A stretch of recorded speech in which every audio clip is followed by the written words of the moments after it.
Oi, oi, como é que vocês estão? Estamos aqui hoje para um bate-papo bem especial, onde a gente quer abrir a nossa caixinha de memórias, os bastidores das nossas viagens.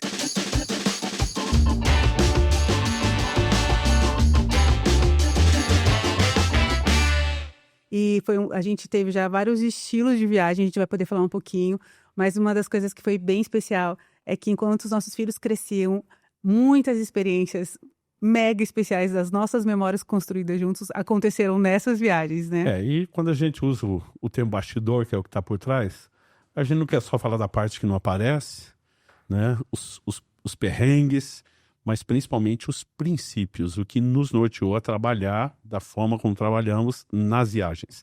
E para aqueles talvez cujo estilo de vida, meu ministério itinerante exigiu de nós a questão das viagens, e mesmo para aqueles talvez nem sejam empolgados com isso, a gente quer de alguma forma poder repartir os princípios que eles possam aplicar até em outro contexto. Não só viajando, né? Não só viajando, mas que abençoe também as suas casas. No episódio anterior, nós falamos sobre a liderança do Espírito Santo. Uhum. E é impressionante, a gente poderia, eu acho que gravar muitos episódios sobre a questão da liderança do Espírito Santo, porque quase tudo aquilo que foi chave e fundamental no nosso relacionamento tem o dedo de Deus, a marca da liderança do Espírito Santo. Eu acho que Israel tinha, então, dos 9 anos, no máximo 9, de 8 a 9. E eu lembro que toda vez que eu voltava de viagem, você ficava no meu pé para eu tirar foto. Tirar foto naquela época não era que nem hoje, aproveitar o celular. Você tinha que levar uma câmera, né? Depois tinha que revelar as fotos. Tinha que revelar. E às vezes a gente perdia, conforme a qualidade da máquina, a gente perdia metade, ficava tudo claro, parecia um... Mas essa fase das crianças, acho que a gente ainda já estava migrando para o digital, não dava tanto trabalho a revelação, mas você andava com algo mais, você tinha que se organizar para aquilo. E às vezes eu não ficava empolgado, né? Eu dizia para você, poxa, eu mesmo não gosto de foto, até hoje não faço questão de registrar, eu gosto de registrar o momento, mas você dizia assim, olha, compartilhe com as crianças, é uma forma de você envolver as crianças naquilo que você faz, né? Então você pode chegar, descrever, eles imaginar, mas junto com a imaginação você pode também mostrar algumas coisas. Então, Porque eu falava que nós éramos a equipe de intercessão do papai. Então, quando você exatamente. ia, a gente ficávamos Estavam orando por aquilo que Deus ia expectativos, né? fazer. Eles estavam lá, conta pra gente como foi, o que é que Deus fez. Então, às vezes, tirava foto dos pastores, da família, da igreja, de algum lugar que visitava. E aquilo começou a virar algo importante para nós, no sentido de manter toda a família envolvida no que eu fazia quando eu estava sozinho, né? Não tinha condições de levar toda a família. E eu lembro que de uma dessas viagens que eu voltei e comecei a mostrar as fotos, eu mostrei foto da praia. Eu não me lembro que cidade eu estava, mas era uma dessas cidades do litoral do Nordeste. E eu lembro que o Israel ficou impressionado assim com as fotos e tal. E ele falou algo para mim assim, que a gente riu na hora. Falou, pai, quando for marcar suas agendas nessas cidades legais assim que tem praia, marca nas nossas séries e leva a gente junto. E a gente riu. Naquele momento que a gente estava rindo, né, como se fosse só o pedido de uma criança que não sabe o que está falando, o Espírito Santo falou meu coração, preste atenção no que ele está falando, porque isso vai ser algo importante na criação dos seus filhos. E eu lembro que a partir daquele dia a gente começou a se organizar, né? Eu até hoje tenho muita dificuldade com gente que só olha o problema e veio tentar achar a solução, né? Mas é evidente que a primeira coisa que eu pensei, eu falei, cara, como levar a família? Né? As viagens de avião eram muito mais caras do que são hoje, né? Para viajar de carro demandaria um tempo que a vida, o nosso ritmo não permitia. A primeira coisa que você quer é pensar assim, vai ter dificuldade. Mas eu já tinha essa tendência, pelo meu temperamento, a dizer, nós vamos achar a solução em vez de mirar a dificuldade. Mas como tinha uma direção de Deus, eu falei, cara, a gente dá um jeito, pede para ele dar um jeito, mas isso vai ter que ter um lugar importante. Eu lembro que a partir daquela ocasião, eu comecei a me organizar melhor com alguns convites, principalmente para o Nordeste, né? De organizar isso numa época em que coubesse as férias das crianças na escola, que vocês pudessem ir, que a gente tivesse o tempo junto. E eu tenho colegas que até hoje, os caras batem o pé e dizem, cara, férias é férias, não se prega, não se mistura.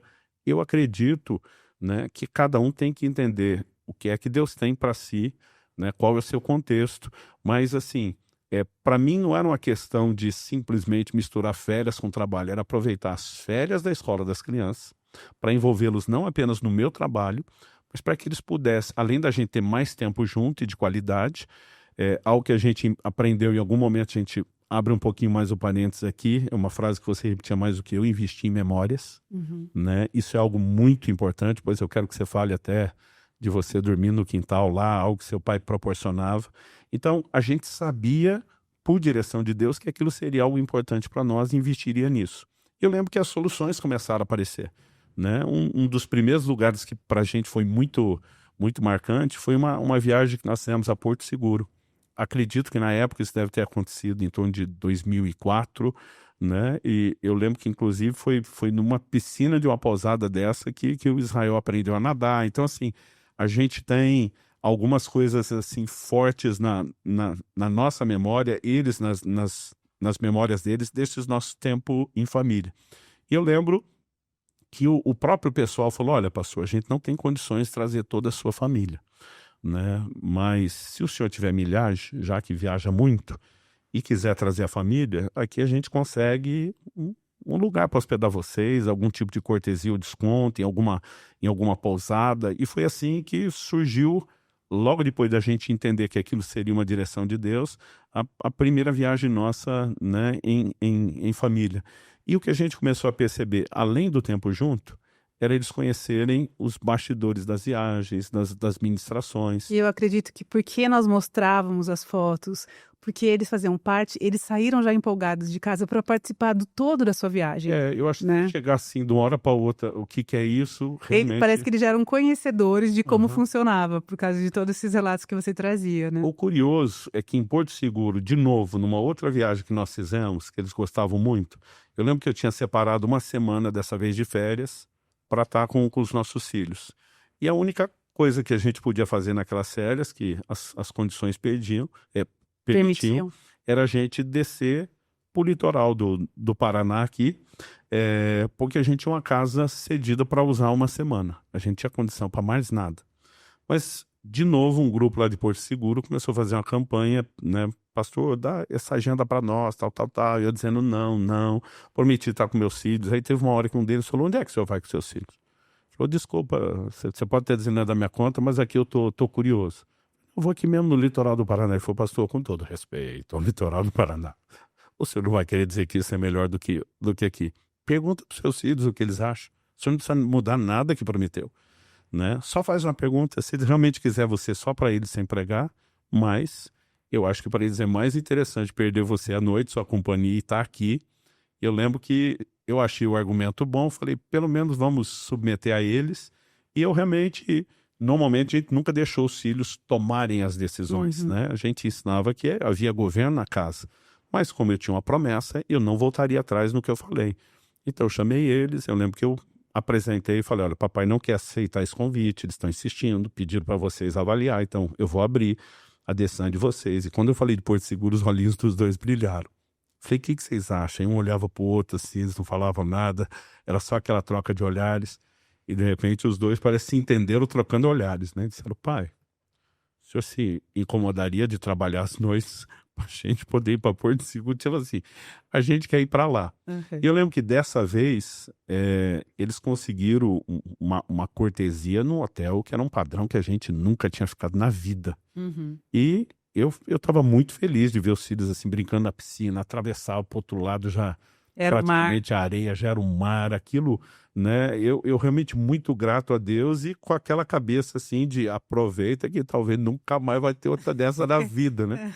E eu lembro quando eu saí para o quarto para me arrumar, tomar banho, e quando eu saí do banheiro, o Israel e a fila já não, e a Alissa já fazendo fila. E eu tava com eles na piscina, eles ficavam: mãe, já tá na hora, mãe, já tá na hora. Eles estavam com o coração realmente preocupados com o horário do culto. Eu falei: o que vocês estão fazendo aqui? Não, nós vamos com você na igreja. Eu lembro, falei: não vão, não. Não, pai, nós queremos ir com você. Eu lembro que eu abri a cortina, mostrei: olha essa piscina, olha esse mar, tipo assim, aproveita. Eles disseram assim: pai, a gente aproveitou isso o dia inteiro, amanhã continua aqui e nós queremos ir com você na igreja. E se o senhor for curar os enfermos, doentes, nós queremos te ajudar. E naquela hora, o Espírito Santo me fez lembrar: eu não orientei você a levá-los para viagem apenas para passeio. é sua oportunidade de discipulá-los, de envolvê-los naquilo que você faz, de prepará-los pro chamado. Então, assim, não tem manual pronto, né? Às vezes as pessoas acham que a gente casa, tem filho já sabendo como vai ser tudo, como vai fazer.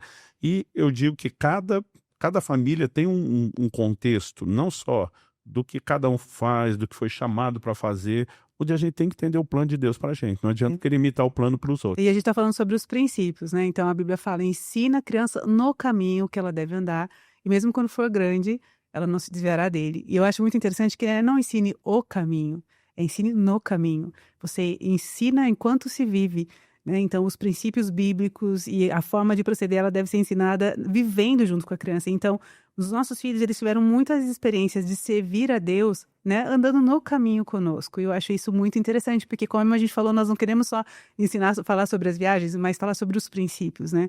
Então nós fomos ensinando os nossos filhos a olharem para a igreja de uma forma respeitosa e amando a diversidade que a igreja apresenta, estilos diferentes de igreja, estilos diferentes de pessoas, de realidades. Isso foi algo muito especial que eu acho que é um presente muito grande para as nossas vidas, poder viver tudo isso e conhecer tantas pessoas com tantas histórias tão lindas, com tantos testemunhos e pessoas que nos incentivam a buscar a Deus de uma forma mais intensa e a desejar tantas coisas do reino. Porque eu acho que essas trocas que acontecem, né, com pessoas que amam a Deus, elas nos inspiram, e poder colocar os nossos filhos nessa questão também, né? E não é só nas viagens, né? Na nossa própria comunidade, na nossa própria igreja, o fato de a gente poder estar com pessoas e servindo a Deus e poder sempre ter essas conversas sobre o reino sempre foi uma coisa muito abençoadora. Então, a Bíblia não fala um manual, tipo, de como uma coisa rígida, porém os princípios estão lá, né? E é sim o nosso dever de ensinar os nossos filhos a amarem as coisas de Deus, a amarem a Deus primeiramente, depois as coisas do reino, né? E eu acho isso muito importante, porque hoje eu vejo que alguns pais, eles querem terceirizar tudo. Tudo. Inclusive essa questão de discipulado, né? Então eles procuram uma escola cristã muitas vezes, uma boa igreja com ministério Que a gente infantil. não é contra nada Não, disso. super recomendamos, Não se na medida do terceirize. possível, né? Se você puder blindar o seu filho até a idade, principalmente nos primeiros anos da escola, e você colocá-lo num ambiente onde ele esteja protegido, cercado por princípios bíblicos, excelente, né? Mas não é nem a realidade de todo mundo também, mas quem pode, isso é muito bom e a gente também acha isso muito precioso. Porém, a responsabilidade é dos pais, do discipulado, do ensino, de inculcar dentro da criança realmente, né, a palavra de Deus, como diz Deuteronômio. De didática, a melhor hora de ensinar algo é quando certas situações acontecem, estão relacionadas àquilo. Os discípulos estão discutindo entre si quem é o maior. Jesus aproveita para ensinar: olha, né, eu não vim para ser servido, eu vim para servir. Isso aí entre os reis, né, eles pensam dessa forma, entre vocês não será assim. Então a gente percebe que não só na criação dos filhos naturais, mas até vamos dizer dos espirituais, já que você falou de discipulado, e discipulado também se faz com os filhos naturais, né? A gente percebe que são em circunstâncias onde as coisas acontecem que é o melhor momento para ensinar, né? Então, assim, se a gente respondia de forma irritada e depois tinha que pedir perdão, poxa, a gente estava ensinando algo, né? Não só a não fazer errado, mas também a como consertar quando faz. E esse tempo junto permitiu a gente ter muita memória, né? Porque assim, eu lembro que as crianças já eram crescidinhas, grandinhas, e acredito que isso foi em janeiro de 2016. Israel já estava para completar os 18 anos, estava na iminência de se declarar para Priscila. Então isso significa que a Alissa já estava com 14. E nós tivemos uma viagem nos Estados Unidos, onde a gente fez, mas assim, muita quilometragem com carro, né? Eu lembro que a gente alugava carro, não apenas porque era mais barato, mas pela aventura de ir parando, conhecendo os lugares.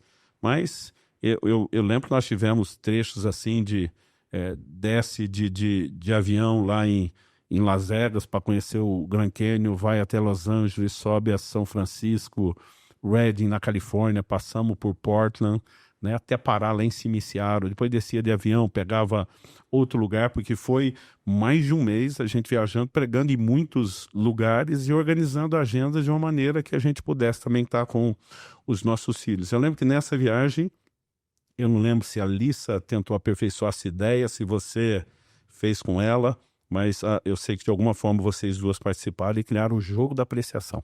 Sim. E é um negócio que a gente tem na nossa memória, assim. Você ainda é alguém que uma das suas linguagens de amor é palavra de afirmação, né? Para mim, eu sempre digo: olha, seu elogio não me faz sentir melhor, sua crítica não me faz sentir pior. Mas aquilo foi um negócio extraordinário. Uhum. Você quer contar para nós o que foi? Como nós Porque era passaremos... horas, o dia inteiro. A gente estava passando muitas horas, né, na estrada, e a gente já tinha alguns jogos que a gente fazia... Mas assim, e o mês inteiro já, Sim. né, passando muitas horas. Então assim, chegou uma hora que não tinha mais nem assunto para falar. Quando eles eram menores, a gente fazia algumas brincadeiras que nessa viagem a gente repetiu, que é falar os nomes dos animais em ordem alfabética, e daí Todo quem tipo ganha, de quem jogo. conseguia lembrar mais nomes com aquela letra. E a gente criou vários jogos que a gente foi fazendo nessa viagem, mas foi acabando. Se aproveitar para comentar que eu frequentemente ganhava esses jogos. Você frequentemente ganhava os jogos, Vamos né? falar só desse, né? Só desse.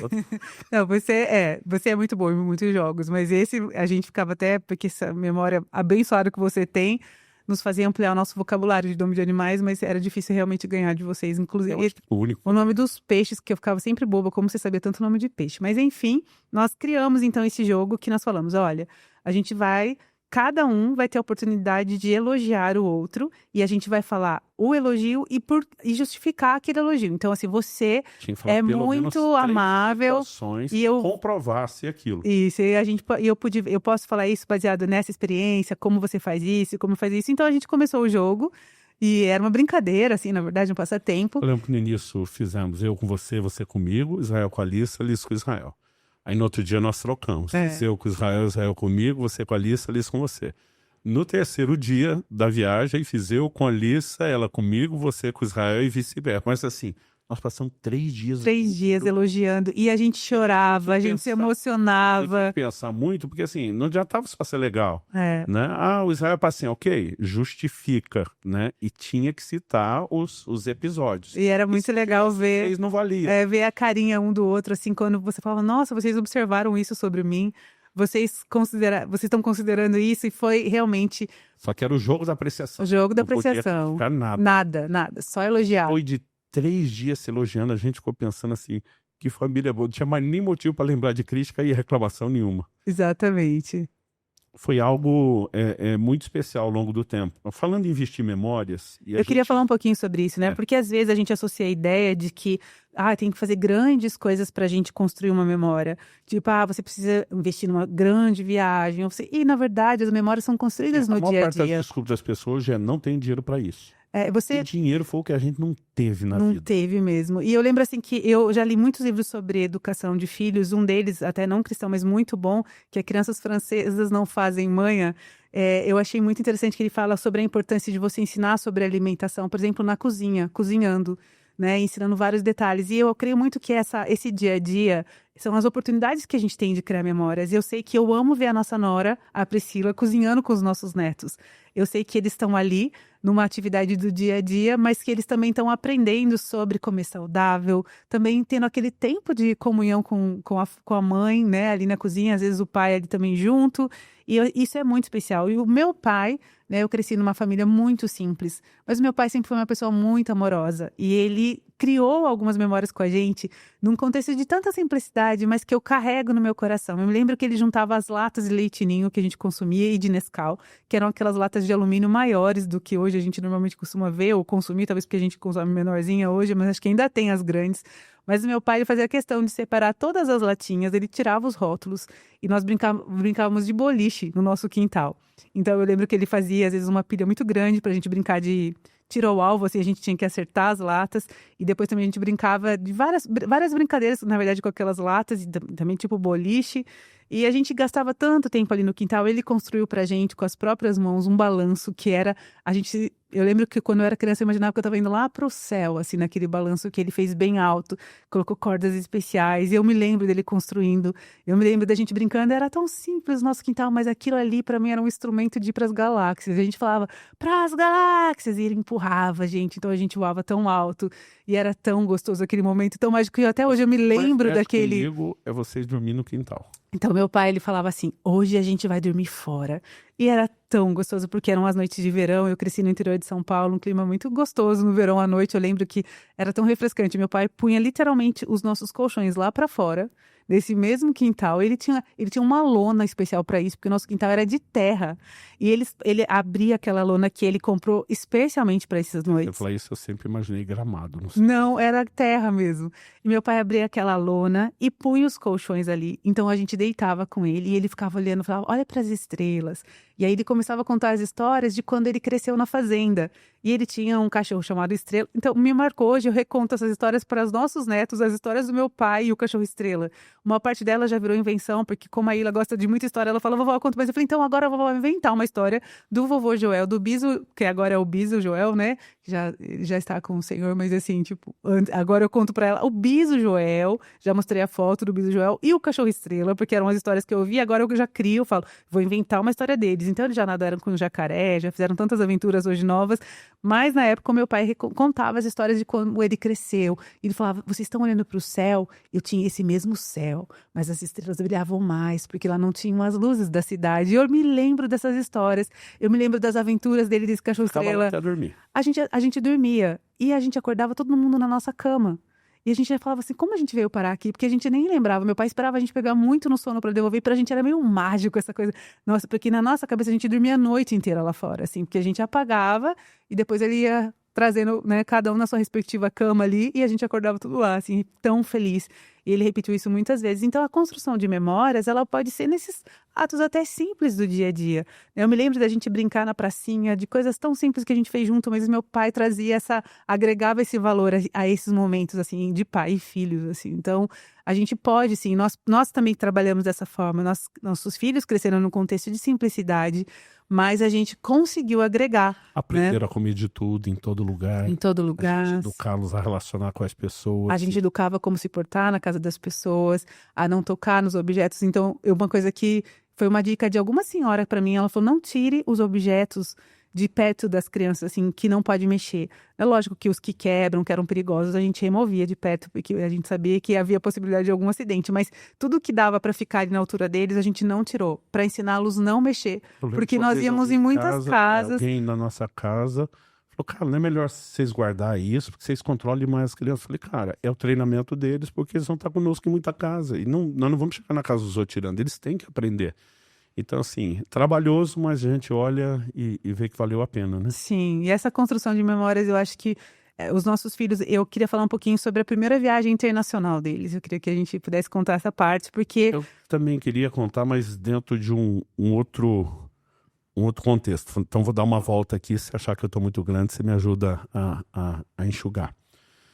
A gente começou a se organizar para, na virada de 2011 e 2012, fazer uma turnê na Europa.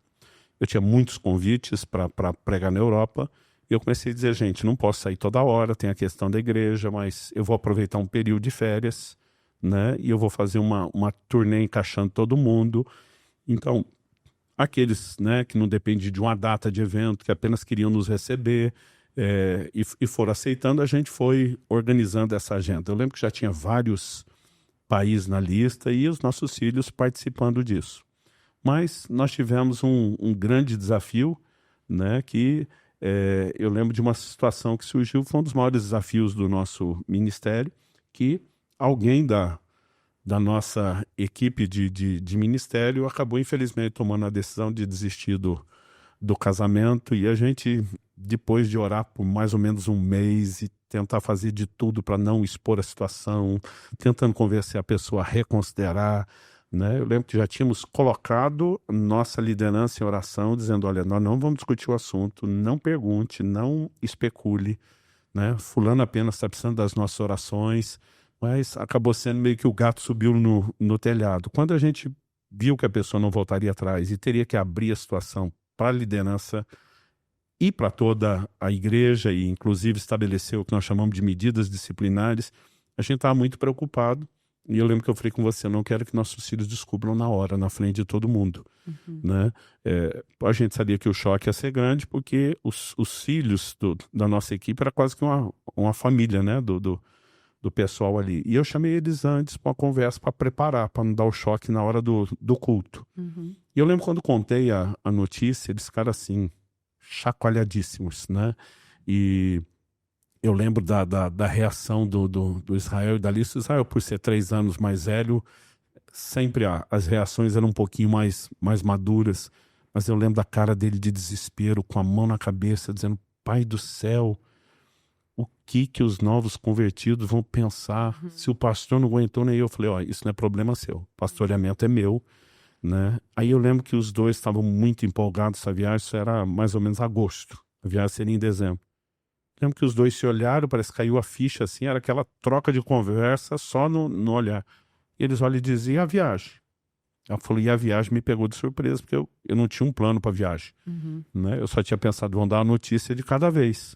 Mas evidentemente que com a situação daquela, a igreja precisando de mim como nunca antes, não ia ter como fazer a viagem. E eu, para ganhar tempo, falei, o que tem a viagem? Ele falou, pai, não dá para fazer a viagem. E eu falei para eles, por que não? Pai, você tá louco? A igreja vai precisar de você como nunca antes. Não é hora de fazer uma viagem dessa. Eu fiz questão de afirmar algo que eles sempre soube que foi verdade. Eu falei, olha, vocês têm um lugar de importância para mim ainda maior do que a igreja. Nós sabemos disso, mas não podemos fazer a viagem qualquer hora. A igreja precisa de você agora, pai. E é lógico que eu não precisava que eles me chamassem a atenção. Eu só queria ganhar o tempo, saber como é que a gente ia trabalhar. Mas eu lembro que isso é uma das coisas que me emociona até hoje. Os dois dobraram o joelho na minha frente, na sua, né? Você estava junto, na nossa frente. E eles disseram assim, Deus, a gente agradece essa viagem para a Europa. Mas nós estamos te ofertando. A gente se recusa a ir a qualquer lugar onde a sua igreja precisa tanto do nosso Pai. Né? Eu lembro que aquilo assim me pegou, né, no susto, porque eu muitas vezes, Kelly, eu tive, diferente de você, o privilégio de crescer com um filho de pastor.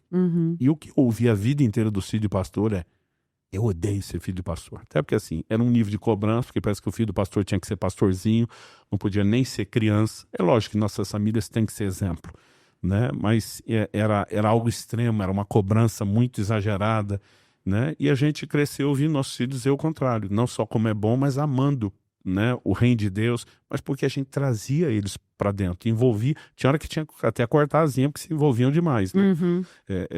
Às vezes a gente tinha que lembrar, dizer, ó, pastor sou eu, vocês não são pastores dessas pessoas. Podem amar, se preocupar, mas não avance demais. E eu lembro que foi nesse contexto, né, que o Senhor tinha falado algo muito forte ao meu coração e disse assim, olha, eu vou honrar os seus filhos. E eu vou conceder a eles algumas coisas por essa atitude.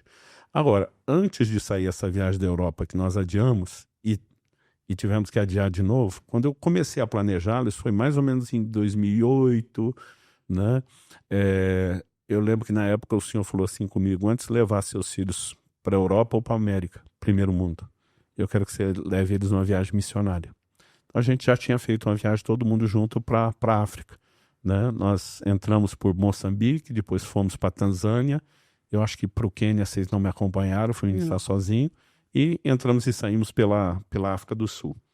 A maior parte do tempo... Moçambique eles passaram Eles também. passaram, né? Passaram. Mas a maior parte do tempo nós acabamos ficando na Tanzânia.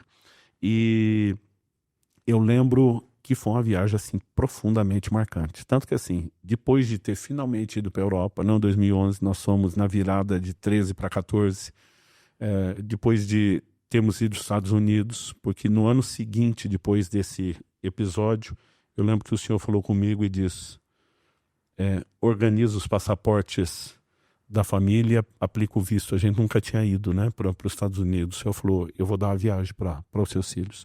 E nós ganhamos de presente uma viagem para ficar 2 semanas assim, em Orlando, os parques, tudo aquilo que a gente nunca pôde fazer, acabou vindo. Mas apesar, e eu quero destacar isso porque as pessoas acham que memória é só fazer coisa chique e cara, né?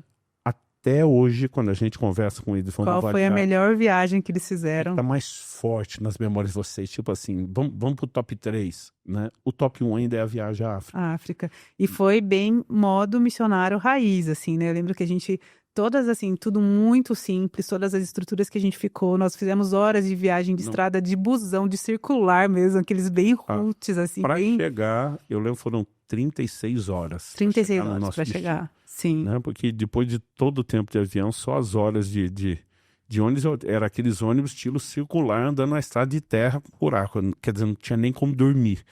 Né? Mas assim, eu lembro que tudo para eles, até a questão dos alimentos, né? Eu lembro de um dia o Israel voltando e contando o desafio que foi ter ido no banheiro, né?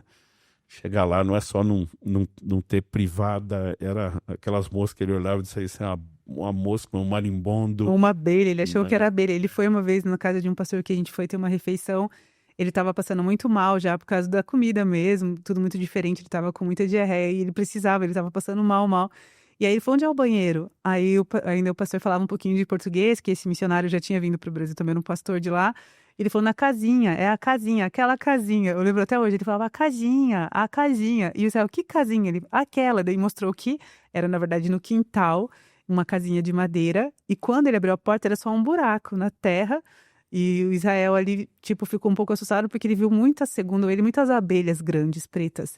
E aí depois a gente falou pra ele que na verdade eram umas moscas com tamanho privilegiado, né, era assim, super moscas, e ele nunca tinha visto aquelas moscas daquele tamanho e tudo, e ele teve muita dificuldade de usar aquele banheiro tão diferente, Nem sabia como fazer. nem sabia como fazer. Mas eu lembro de quando a gente voltar em casa, eles ajoelhar do lado da privada para agradecer a Deus. Eu me lembro Senão que eles precisava fazer choravam, muita coisa. eles falavam: "Deus, obrigado pela nossa cama, obrigado pelo nosso colchão, obrigado pelo nosso armário, obrigado pelas roupas, obrigado pela privada." E era tanto agradecimento. Um ano e meio, mais ou menos, depois, A Alice abriu a porta e falou assim: abriu o guarda-roupa dela, ela: "Eu não tenho o que vestir", cheia de roupa, né? A frase clássica das mulheres, de uma forma geral. E aí ela olhou pra mim e eu falei: "Filha, olha quantas roupas você tem." Ela: "Mãe, eu não tenho o que vestir." Dela olhou pra mim e falou: "Tô precisando voltar pra África, né, mãe?" Eu falei: "Eu acho que você tá mesmo." Aí ela pediu perdão e agradeceu a Deus de novo, pediu perdão por estar aquele comportamento. Então foram lições que levaram pra vida, e uma das coisas que a gente já perguntou pra eles, né: "Mas por que foi tão especial?" E entre todas as coisas que eles listavam, uma que me chamou muita atenção, quando eles eram ainda pequenos, eles falavam pra gente, porque lá, a base que nós ficamos, ela não tinha energia elétrica, era só, eles tinham alguns recursos de captação simples de energia solar, e essa energia não durava muito tempo depois que Uma hora em média, quando o sol o sol se escurecia, daí você acabava. tinha mais energia ali por 1 hora, mais ou menos, e realmente aí eles tinham algumas coisinhas que eles tinham adquirido, tipo algumas lanterninhas que ficavam ainda um pouquinho mais, mas aonde tinha uma luz, tinha que ficar todo mundo junto. E eu me lembro então que se a gente ia pra mesa, porque só tinha aquele luzeirinho, a gente ficava todo mundo na mesa, então a gente fez alguns jogos à base. 6 e É. ninguém dormia antes das 10. Por exemplo. Então a gente ficava. Foram jogos com aqueles luzeiros, com algumas, Eu lembro deles né? falando: "Nós nunca conversamos tanto na vida." E isso foi uma das coisas que me chamou muita atenção, porque eles, depois disso, eles, como a gente já, o Luciano comentou, eles foram para parques maravilhosos, cheios de modernidade, mas depois de tudo isso, eles falavam: "O que foi mais legal foi aquele tempo que nós tivemos juntos, porque a gente fazia tudo junto. Aonde ia o luzeiro, ia todo mundo. Então, se tava um na mesa, era todo mundo na mesa." E essa Se coisa queria. de notar o senso de propósito, né? Sim. Eu lembro da gente passando num lugar assim que eles estavam muito chocados com a limitação, a falta de recurso. Porque, assim, às vezes o contexto do Brasil, comparando com os outros, eles assim, tipo, nós não temos nada, né? Olhando para aquela realidade, dizendo: nós temos muito e a gente é que não é grato. Mas eu lembro de ter uma conversa com os dois que eles choravam, assim, as lágrimas corriam nos olhos. Eu dizia: olha, lembre desse povo, lembre dessa gente desfavorecida, né? Porque assim, é para isso que a gente existe, é para fazer diferença na vida deles. E não se engane achando que isso aí é só aqui no Brasil, não. Nós temos quadros muito parecidos no Brasil que vocês tiveram pouco. Não só na África, né? Mas no Brasil também. E o pastor Francisco estava junto. E eu lembro que ele falava para as crianças, ele falava: Isso aqui é o Brasil 40 anos atrás." E ele falava sempre pra gente, e as crianças falavam: "Nossa, olha aqui, não tem asfalto, não tem poste, não tem não sei o quê", porque a gente andava algumas ruelas assim, que à noite era tudo escuro, tinha muitos buracos. Por exemplo, o saneamento básico aberto, a céu aberto, então tinha alguns momentos que era difícil respirar, e eles viam aquilo tudo, eles falavam: "Mas como pode ser assim?" E o pastor Francisco via que eu falava: "Isso aqui, 40 anos atrás o Brasil também era assim, não tinha asfalto, tinha saneamento, não tinha isso." A gente fez as conexões, entrou e saiu pela África do Sul. Eles conseguiram ver a diferença. Do padrão de um país, de outro. Enfim. É que a gente teve em alguns lugares, né? A maior parte do tempo nós estávamos. E todos os lugares que a gente passou, sempre tinha ali um centro. A gente estava no interior. No interior do interior do interior. Do canto do mundo, né? E também isso foi muito legal, porque a gente pôde conhecer o povo Maasai, por exemplo, que foi uma viagem na história mais primitivas do mundo até hoje. Até hoje, né? E eles puderam ver. Eles fizeram lá, no dia que o Israel foi para a casinha, eles fizeram um bode. Cabrito, Era um bode. Que estava difícil comer. Parecia um chiclete, uma goma de bode. Desde a carne e tudo, e o Israel olhou para mim: tá difícil. Eu falei: filho, às vezes eles comem uma carne dessa. Poucas vezes por ano. E eles não tinham, por exemplo, uma panela de pressão. para fazer aquela carne. E Então aí era a carne eu feita falei, numa isso aqui é uma honraria. Estão nos dando o que não o melhor.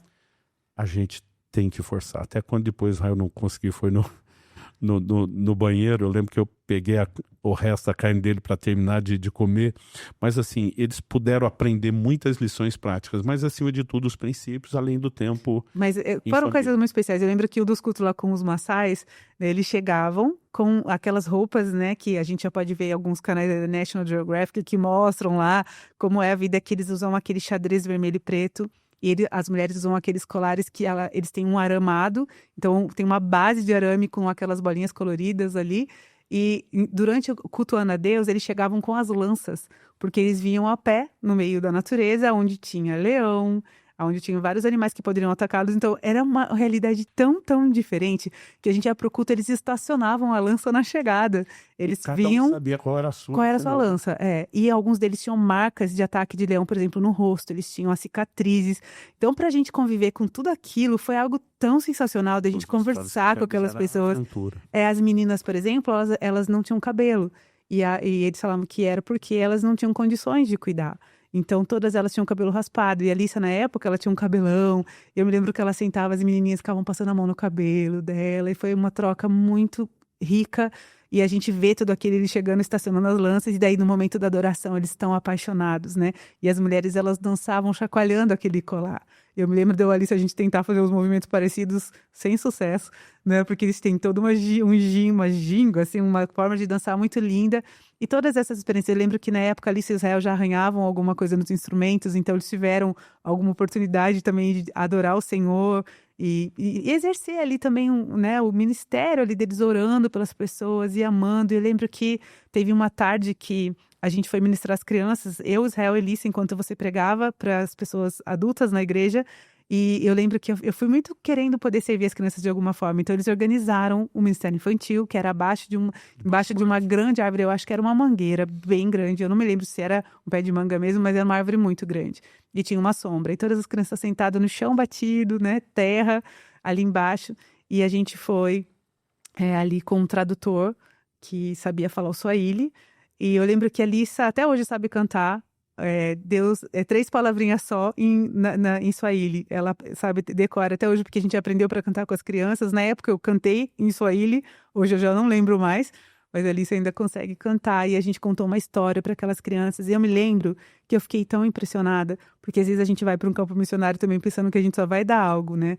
E eu lembro que eu falei, eu quero poder abençoar. E eu fiquei tão chocada, porque a líder daquele ministério infantil, ela tinha um lindo sorriso no rosto e ela falou, olha, a gente vai fazer a nossa reunião, como ela funciona, e em algum momento vocês vão entrar para contar a história e cantar a musiquinha que vocês aprenderam em Swahili. A gente falou, ótimo.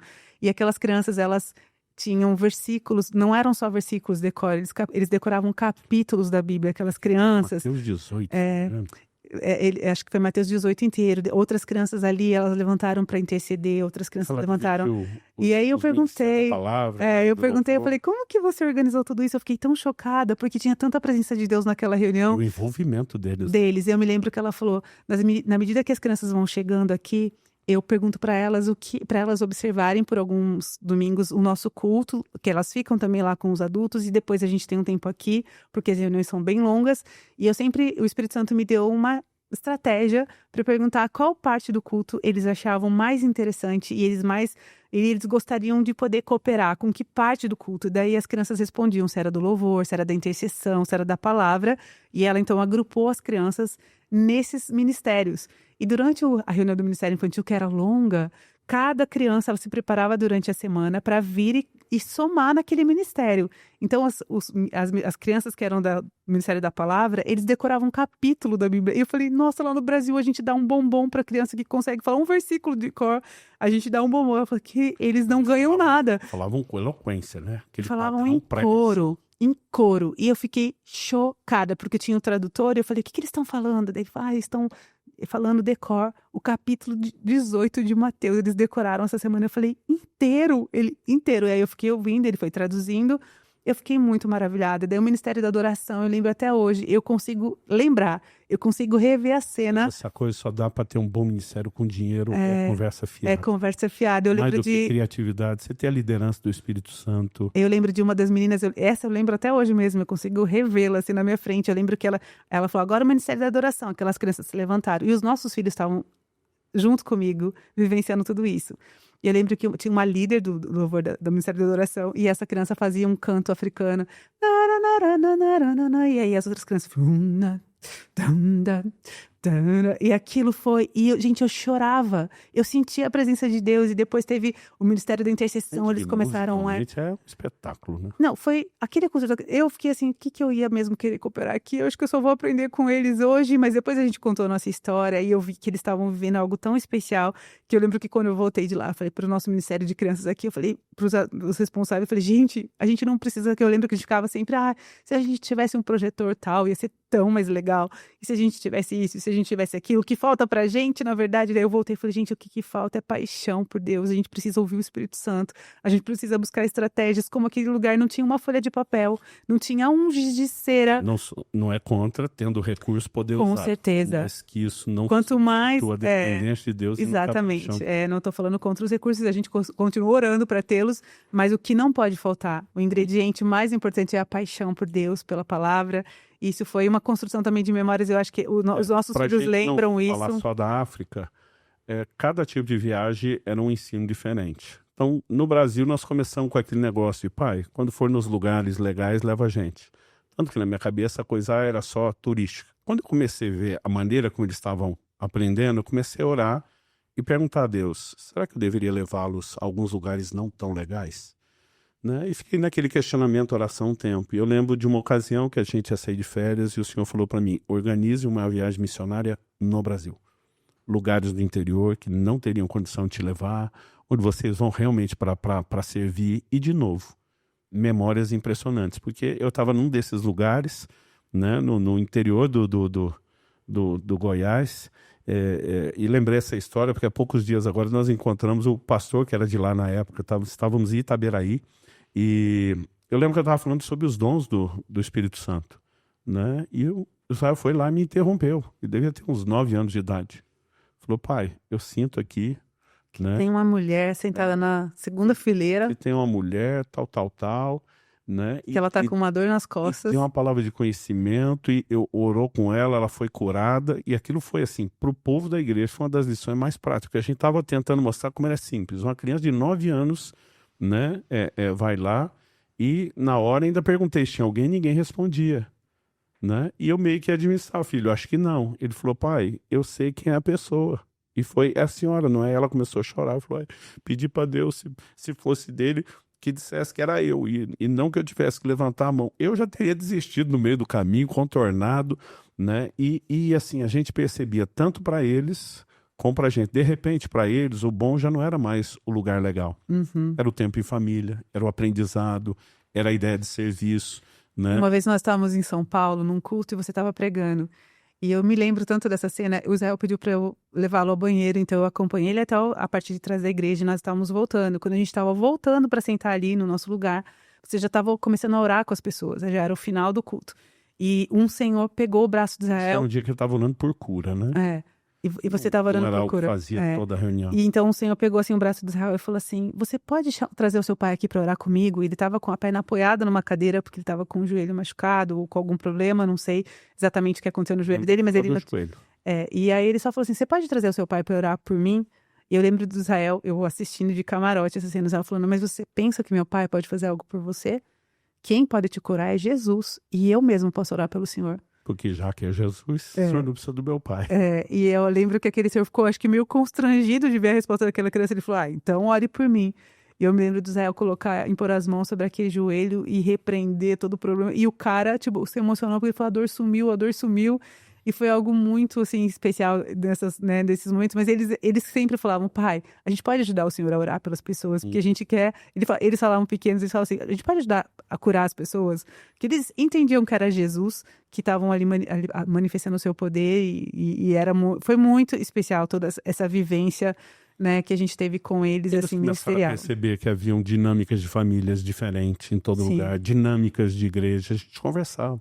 Mas, pai, por que que aqui é assim? Né? E tinha horas que o porquê que aqui é assim era algo muito bom que nos ensinava, e teve momentos que a gente disse, olha, a gente não sabe por que que é assim, mas a gente sabe por que não deveria algumas dessas coisas ser dessa forma, dessa maneira. Então, para nós, quando a gente fala de viagem, investir em memórias na criação dos filhos é fantástico. Isso não se limita a viagens, né? Mas pelo meu contexto, chamado para viajar, algo que eu conversava com você antes do nosso casamento, né? Acabou que Deus nos dirigiu a saber usar isso como uma maneira de explorar, diminuir o tempo que eu passava distante da família e poder estar presente e instruir coisas que, quando eu vinha para casa, honestamente, eu queria entrar naquele modo de desliga o trabalho. No início, não gostava nem de falar, ficar dando relatório como foi, né? E Deus te usou para me fazer ver como era importante envolver os filhos. Mas depois, quando eles começaram a participar disso, aí que o coração deles realmente, né, incendiou, e a gente via assim aquela alegria deles testemunhando, né? Nossos filhos falaram isso várias vezes, mas eu lembro do comentário do Israel no culto dos meus 25 anos de pastorado, que foi em dezembro de 2018, que era quando a gente também estava passando a liderança da igreja local. Ele dizia assim, gente, eu via meu pai pregar com a mesma empolgação para 20 pessoas no fim do mundo, que ele prega nos auditórios para milhares de pessoas, sendo filmado, televisionado, né? Ele falou assim, e observar essas coisas de perto não tem preço, né? Eu lembro de uma viagem que nós fizemos para uma cidade do Nordeste, e eu não sei por que nós fizemos aquela loucura, mas a gente estava, inclusive, em vários carros, com várias famílias, e nós tivemos uma ida, se não me engano, também foi a Porto Seguro, que eu já mencionei outras histórias, e nós levamos mais de 30 horas na estrada. A última noite, a gente resolveu não dormir, porque a gente, vamos estar cedo, vamos esticar um pouco mais para diminuir amanhã. Chegamos na cidade, estava tendo um evento, não tinha hotel, e naquela época, assim, tinha nada de internet, né? A gente pegava o guia 4 rodas, ia ligando a hora que chegava, porque se ligasse antes, pagava interurbano, né? Não dá, vamos tocar mais um pouco. Aí eu lembro que era para ter parado no Rio, não, vamos parar ali na região de Campos, não deu, não, vamos amanhecer em Vitória, que é um pouco mais, aí a gente descansa, nem que for, né, algumas horas. Aí alguém falou assim, ó, já trocou de motorista, mesmo que era marido e mulher em cada carro trocando, né? Vamos virar e seguir direto. Viajou conosco o Paulo e a Juliana Subirá, né? Que a Samara tinha 1 mês de idade nessa viagem. 1 mês de então idade. já foi 2005, 2006, talvez. Acho que ela nasceu em 2006. Aí, e eu lembro que isso acabou que foi providencial, porque no outro dia a estrada fechada com acidente, demorou, senão a gente não teria chegado. Eu lembro que nós chegamos, entramos no hotel ou pousada que ia ficar. Você só teve tempo de tomar Todo um mundo banho. foi dormir, eu tomei o banho e eu corri para cá. E eu lembro assim dos nossos filhos, como é que o pai aguenta isso? Era assim, foi o comentário de dias, pai, só estava morto, foi uma viagem de 30 horas sem dormir. Eu falei, gente, vocês vieram para aproveitar o resto. Papai veio para trabalhar, não tem desculpa, né? Então, ao mesmo tempo que a gente divertia, tinha nossas aventuras, a gente podia ensinar na prática muita coisa importante. Para nós foi precioso. Não tem como não ter um episódio falando dos bastidores das nossas viagens. E, na verdade, a gente está resumindo muito aqui, né? E eu quero ressaltar que a gente compartilhando as histórias, e são tantos testemunhos que alegram o nosso coração, e a gente sabe que tantos irmãos falam, vocês precisam contar mais histórias porque também se sentem inspirados.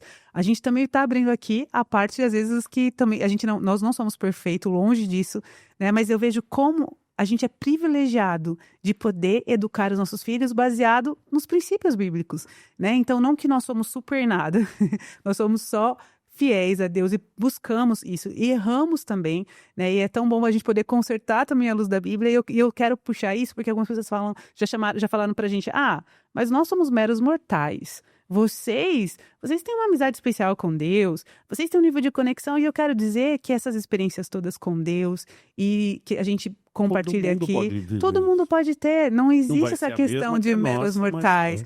E a gente ouve tantas experiências também tão sensacionais de pais que se colocam nesse lugar, né, de buscar obedecer a Deus, de colocá-lo em primeiro lugar, de valorizar essas coisas. E eu vejo como foi importante, por exemplo, eu lembro que eu dizia muitas vezes para você, né, amor, eu falava, querido, você gostava de às vezes ter seu tempo com Deus mais quieto para poder ler, eu falava, pega a tua Bíblia e vai ler lá na mesa para as crianças estiverem ler. E eu achava importante eles verem o nosso devocional, eles verem a nossa busca ao Senhor. Eu me lembro que uma vez nós estávamos em Barretos, né? E a gente estava no culto e eu fui no banheiro também com as crianças, a gente sempre tinha que sair do banheiro com as crianças enquanto eles eram pequenos, e uma mulher veio e me abordou e falou assim, viu, eu quero te fazer uma pergunta. E eu ali, tentando ser rapidinha na pia, ela falou, como vocês fizeram para ensinar os seus filhos a colocarem a cara no chão na hora da adoração? Que coisa mais linda! Eu falei, olha, querida, eu vou responder assim, com sinceridade, não querendo. Mas eu falei, os nossos filhos, eles aprenderam isso nos vendo fazer isso. Eles nos viam não na igreja necessariamente, mas em casa. Então, eles reproduzem muitas coisas do que eles veem. E o ensino mais prático, mais funcional, mais poderoso, não são as coisas que a gente fala. É o exemplo. É o exemplo. O exemplo ele tem um grande poder. Então, por isso é importante a gente mostrar o nosso amor, a nossa devoção a Deus. A gente estava na live, acho que quando lançamos nosso livro Como Flecha sobre criação de filhos, e alguém fez uma pergunta, né? E o que vocês consideram mais importante? E nós respondemos em coro, parecia combinado. O exemplo. O exemplo. Né? Porque não tem nada tão forte. E também eu acho interessante que até quando nós erramos e nós nos colocamos nesse lugar, né, de dependência a Deus, quantas vezes o Espírito Santo falou, vai lá, vocês dois, e peçam perdão, tipo, para os seus filhos. E às vezes que a gente não quer, porque crente não briga, a gente sabe disso, né? Tem excesso de comunhão. Excesso de comunhão, pulmão forte, essas coisas. Aliás, falando em excesso de comunhão e memórias, a gente teve uma viagem para Caldas Novas, fomos lá num evento lá e pudemos levar toda a família. Então, assim, isso, nossos filhos já eram pré-adolescentes, seria o que eles diriam, lugar legal, né? Tipo assim, eu acho que a gente nunca tinha ido para lá. E já é uma experiência que uma vez a gente conversando e perguntando para eles, e as memórias ruins? Eles, Caldas Novas. Porque eu lembro que na saída, eu e você discutimos no carro. É difícil te arrastar para uma discussão, porque você é sempre meigo, o barraqueiro era eu. Mas aquele dia, de alguma forma, eu consegui apertar algum botão. Acionou a barraqueira. E a hora que a gente viu... Adormecida, a barraqueira adormecida. Tinha passado do ponto... Porque assim, a gente podia até ter o nosso momento lavar roupa, mas sozinho, não na frente dos filhos, né? E tava no carro e chegou uma hora assim que a gente passou, mas passou feio do que era o nosso padrão. Talvez alguns possam olhar e falar, não foi isso tudo, mas para aquilo que era o nosso estilo de vida, a gente sabia que tinha errado e errado bastante. Pudemos dar o exemplo de consertar, mas curioso foi ouvir depois que a gente perceber que nessas memórias o combo não era apenas a aventura da viagem, o que foi feito, né? Porque quando tinha algo que o tempo e família foi comprometido, parece que de alguma forma entrava no departamento memórias ruins. Então, quero dizer isso aos pais, porque tem gente que tem recurso. Vamos garantir uma boa viagem, não é só isso. Nós estamos falando mais do que diversão, mais do que aventura, né? Para nós que tinha que depender de Deus, ficamos a maior parte da vida hospedado na casa dos outros, né? Quando começou-se a ter um conceito de não, vamos adequar, vamos colocar no hotel, na hospedagem, às vezes pela privacidade, isso, aquilo, os recursos eram muito limitados e tinha hora que era melhor ficar na casa de alguém do que alguns lugares nós ficamos. Você já contou em outro episódio, pousado nós ficamos, né? Não, já tivemos isso no Brasil e fora do Brasil, de ver os ratos correndo em cima das vigas de madeira do Eu lembro que uma das vezes a gente teve que forrar toda a cama com as nossas roupas da mala, porque era tudo tão sujo que eu fiz as crianças dormirem em cima das próprias camisetas. Eu falei, vocês vão deitar aqui, eu forrei tudo, porque realmente nós tivemos situações bem desafiadoras. Mas sobre os momentos que a gente errava, tipo, eu sempre sou tão grata a Deus, como Ele nos levava a esse lugar também da gente poder pedir perdão um ao outro, pedir perdão para as crianças do nosso comportamento ruim, né? E falar para eles, olha, o que a gente fez foi feio, foi errado, então a gente não é perfeito, a gente erra, né? E a gente quer pedir perdão para vocês, a gente já pediu perdão para Deus, a gente já pediu perdão um para o outro, e a gente quer pedir perdão para vocês. E só faltava eles falarem, não façam mais isso. Eles ficavam olhando pra gente, tipo assim... Gerava um senso de coerência, né? Sim. Uma vez eu vi o Israel numa mensagem que nós falamos juntos sobre interação geracional, né? Conexão geracional. ele dizendo, olha, eu percebia quando meu pai chamava a minha atenção e me corrigia, nós não podemos fazer isso porque a Bíblia diz isso. Uhum. Mas quando ele via pedir perdão de algo errado, ele dizia, eu errei, porque a Bíblia diz isso e eu não agi. Então ele falou assim, era a mesma Bíblia, a mesma regra para todo mundo. Então tinha um padrão, né, de coerência. E mesmo não sendo perfeito, a gente podia compartilhar, inclusive, como errou. E uma coisa, isso é dentro do contexto de casa, a vida do dia a dia, a outra é fora. Porque assim, a gente se expunha a um nível de estresse nessas viagens, dorme pouco, tá mal hospedado, não comeu direito, ou comeu bem, mas algo que fez mal. Eram situações que a gente se expunha que só o dia a dia em casa não daria um leque de possibilidade de aprendizado. Então, acho que isso nos acrescentou bastante. Hoje, olhando para trás, eu realmente sou muito grato a Deus, né, pela maneira como Ele nos orientou a usar essas viagens. Então, a gente não está aqui fazendo um episódio que diga que vocês tenham que necessariamente viajar e dar um jeito de viajar com os filhos, mas arrumar forma de ter tempo e usar de maneira muito intencional o tempo junto para todo, né, todo o propósito, não só diversão, passatempo, entretenimento, como também crescimento. Então, eu acho que os nossos bastidores foram esse campo de experiências e oportunidades para a gente poder ministrar o coração dos nossos filhos. E foi muito legal. E agora, um aspecto que eu acho tão Depois importante. de mais de 30 anos de ministério, né, de semeadura que gera colheita, é lógico que as viagens da reta final, quando eles estavam na iminência de casal, algumas nós podemos fazer em família hoje, né, uma série de coisas no contexto. A gente preserva um estilo de vida simples, mas o padrão pode melhorar. E o bom é que nós podemos hoje conversar com eles sobre essas coisas. Eu acho Nosso legal. coração tem que ser o mesmo daquela Exatamente. época. E se vocês, que agora estão começando com os seus filhos, tiver que reconstruir a mesma trajetória, né, façam isso com alegria e não use isso como desculpa. Porque eu Por lembro não ter que tanto recurso. a gente pode ensinar tanto. E eu lembro que a minha mãe, ela foi alguém que me ensinou tanto, que eu pude reproduzir muitas coisas com os nossos filhos, porque mesmo nas dificuldades, a minha mãe sempre foi uma pessoa tão alegre. E eu lembro que teve umas fases difíceis enquanto eu crescia, com momentos de trabalho do meu pai, que às vezes ganhava menos, só que, por exemplo, tinha dia que ela só tinha ovo para fazer pra gente. Mas eu lembro que até o ovo era uma festa, porque ela falava, hoje é dia do ovo, e ela fazia cara de ketchup no ovo pra gente, tinha olho, sorriso. E ela abria sempre a janela, falando, bom dia, sol, bom dia, dia. Ela acordava a gente já numa alegria. E como a gente pode mudar o ambiente da nossa casa? Porque eu vejo como a gente pode proteger. Falando um pouquinho sobre as memórias ainda, quando nós passamos por crises, a gente tem a obrigação de, como pais, proteger os nossos filhos. Agora, uma coisa que eu estava aqui no meu coração enquanto a gente falava, porque... Só vamos lembrar do filme, já que você falou nisso. Porque eu lembro quando assistimos junto A Vida é Bela. Né? O camarada está num campo de concentração lá dos nazistas e o filho não fala o alemão, ele tem que traduzir acho que era pro italiano, o filme foi feito, né? Italiano. Mas e ele mudava tudo o que tipo, o oficial estava ameaçando punir, ele falando um negócio que o filho tinha que segurar para não rir, né? E ele não deixava o filho perceber a seriedade, acho que o resumo, né, do filme. Eu lembro quando terminou o filme, Ele fez parecer a vida num campo de concentração como um jogo de sobrevivência, né? E com emoção. Com emoção e que amenizasse. Eu lembro quando nós terminamos de assistir, você falou assim, nós vamos criar nossos filhos desse jeito. Eles não precisam saber das dificuldades que nós enfrentamos.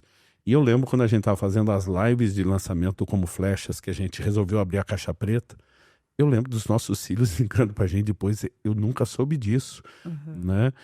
Porque assim, a gente não reclamava, nós nunca discutimos problema de ministério na mesa, nunca deixamos... Era vivo o ovo. Era vivo o ovo em tudo, não só em relação a tem recurso, não tem o que comer, vestir como gostaria ou não.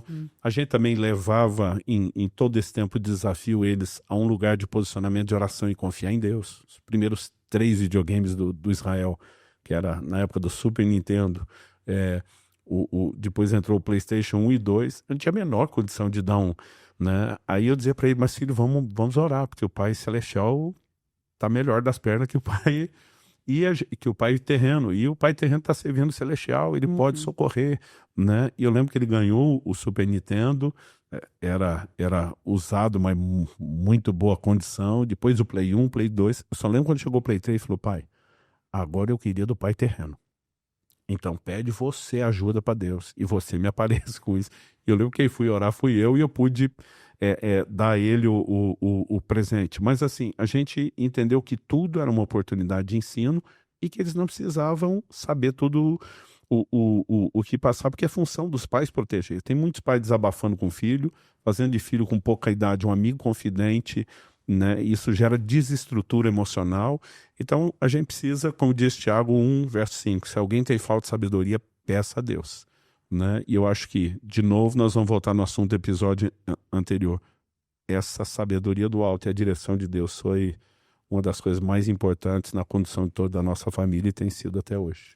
Só para a gente encerrar aqui, os bastidores da viagem nos proporcionaram a oportunidade de conversar demais com os nossos filhos, porque eram horas de carro e a maior parte dessas viagens eu acho que a gente ainda fez de carro com eles enquanto eles Não tinha os cresciam. eletrônicos de hoje, né? Se fosse hoje, talvez estivessem viajando com seus iPads, com seus joguinhos. E é isso que eu queria ressaltar nesse momento. Eu queria falar que hoje eu sinto que o tempo de conversa entre pais e filhos foi muito reduzido, né?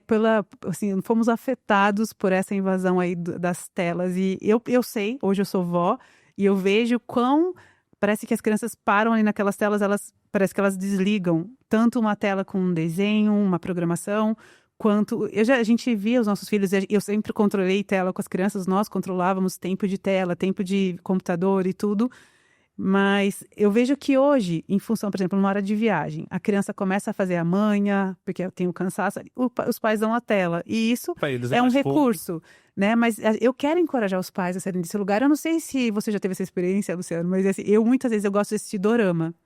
E às vezes eu fico Você quer saber tão... se você teve experiência? Não, se você já teve a experiência, eu já te obriguei a assistir comigo. Ressalta. Ninguém precisa saber disso. Não, todo mundo já sabe, mas não vamos entrar em detalhes. Então, mas eu quero... A experiência que eu falei é que você, assistindo algo, se você já ficou irritado... Faz por amor. Exatamente.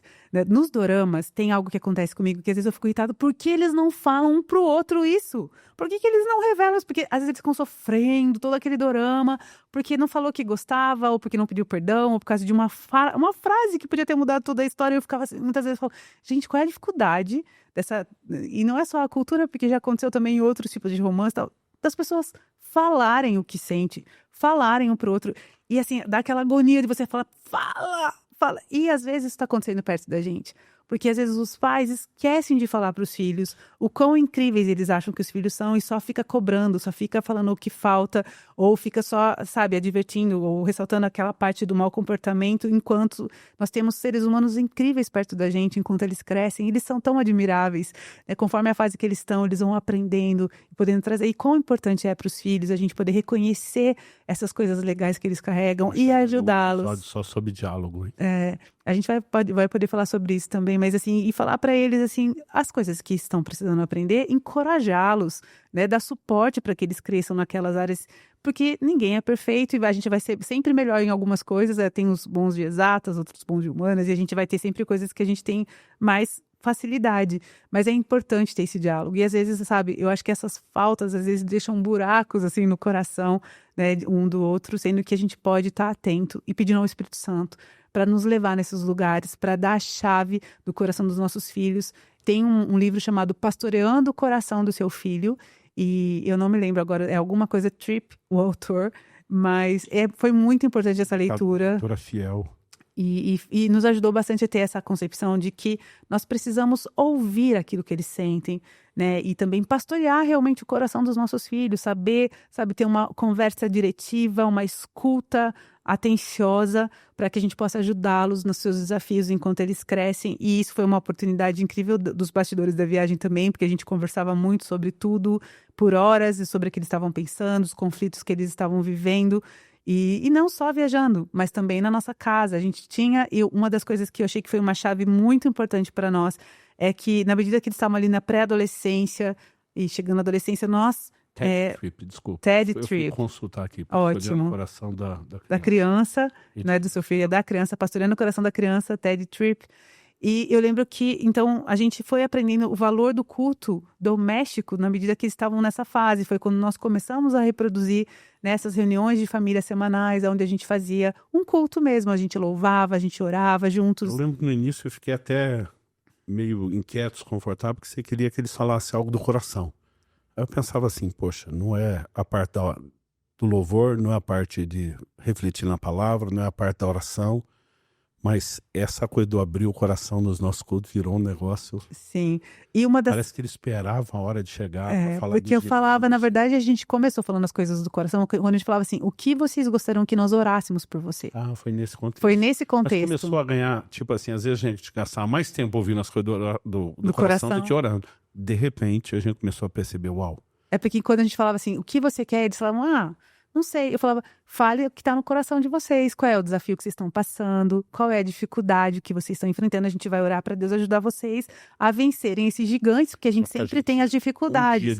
de culto maior, que era o dia da família, e às vezes fazia versões menores. E nesses momentos foi quando eles começaram a revelar muita coisa. Então, o poder da escuta, né? O poder da gente poder interagir com essas dificuldades, elas são Quando importantes. eles iam admitir que fez algo errado, eu já queria dar sermão, se olhar para mim depois e me chamar para o lado e dizer, não faz isso não.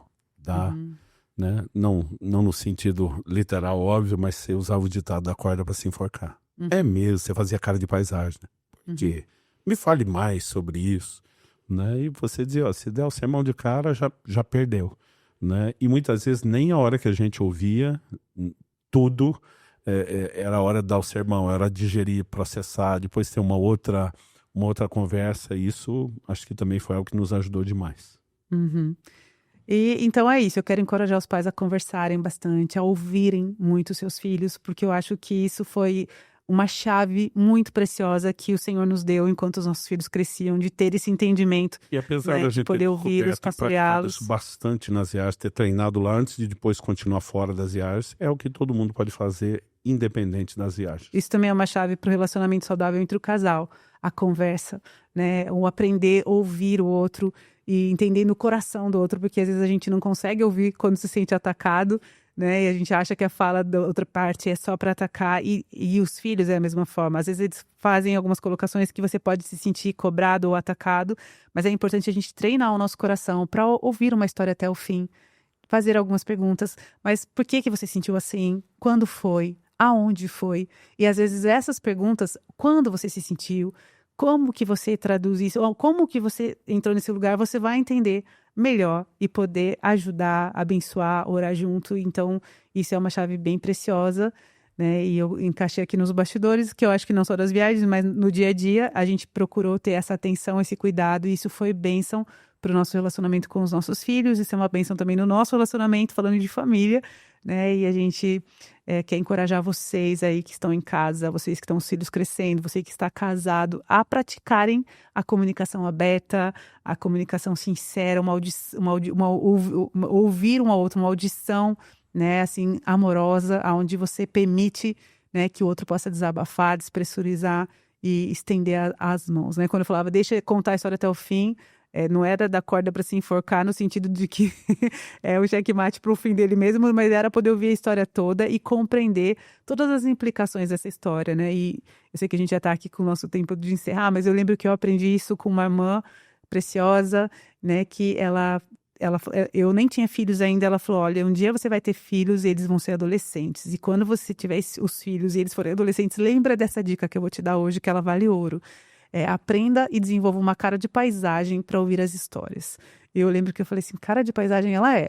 Porque se você aprender essa técnica... Se fizer caras e boca, a linguagem corporal fala... se quando ele for te contar uma história, você de cara já tiver uma reação, tipo de susto ou de reprovação, a história vai morrer ali e você não vai saber toda a história. Então, treine cara de paisagem, né? Lembre dos terapeutas que fazem a pergunta, é mesmo? Fale mais sobre isso...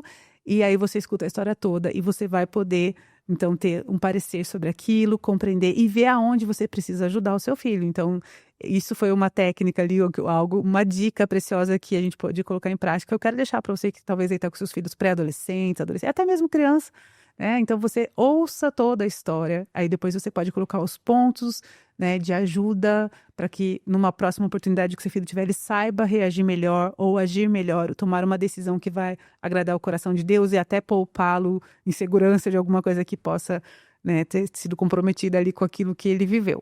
Eu acho que, como a gente tem muitos outros episódios para compartilhar muito princípio e histórias, a gente precisa mesmo encerrar aqui pelo horário, mas a gente encerra dizendo que... Viva a família! Um projeto a ser vivido e celebrado. Deus te abençoe. Amém.